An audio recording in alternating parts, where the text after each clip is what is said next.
اپنی قیمتی زندگی کو ان لوگوں کے لیے، ان خواہشوں کے لیے ضائع مت کرو. آ جاؤ اپنے اللہ کے پاس جس سے تمہاری بہت قدر ہے یار. تمہیں سب چھوڑ دیں گے، سب مار دیں گے، سب بھاگ جائیں گے، اللہ نہیں چھوڑے گا، کھڑا رہے گا تمہارے ساتھ.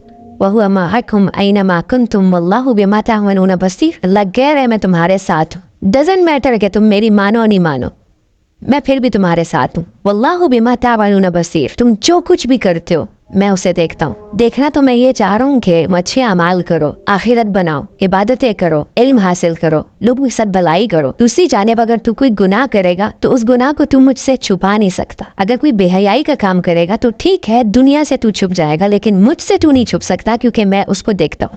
اب جو اللہ کے سامنے کھڑا ہونے سے ڈرے گا، جسے اللہ سے حیا آئے گی، وہ ہمیشہ یہ سوچے گا کہ میرا رب مجھے دیکھ رہا ہے، میں جو کچھ کر رہا ہوں وہ اسے نظر آ رہا ہے. تو وہ ہر برائی سے رب سے حیا کرتا ہوا پیچھے ہو جائے گا. یا اگر اس سے برائی ہو جائے، گناہ ہو جائے، خطا ہو جائے، تو وہ اسے مزید کنٹینیو نہیں کرے گا بلکہ اللہ سے معافی مانگے گا اور آگے کی زندگی کے لیے محتاط ہو جائے گا، اپنی اصلاح کر لے گا. وَمَا الْحَيَاةُ الدُّنْيَا إِلَّا مَتَاعُ الْغُرُورِ. یہ دنیا کی زندگی دھوکہ ہے، اس کے دھوکے میں مت آنا. اس دنیا کو ضرورت سمجھنا، اس دنیا سے دل نہ لگانا.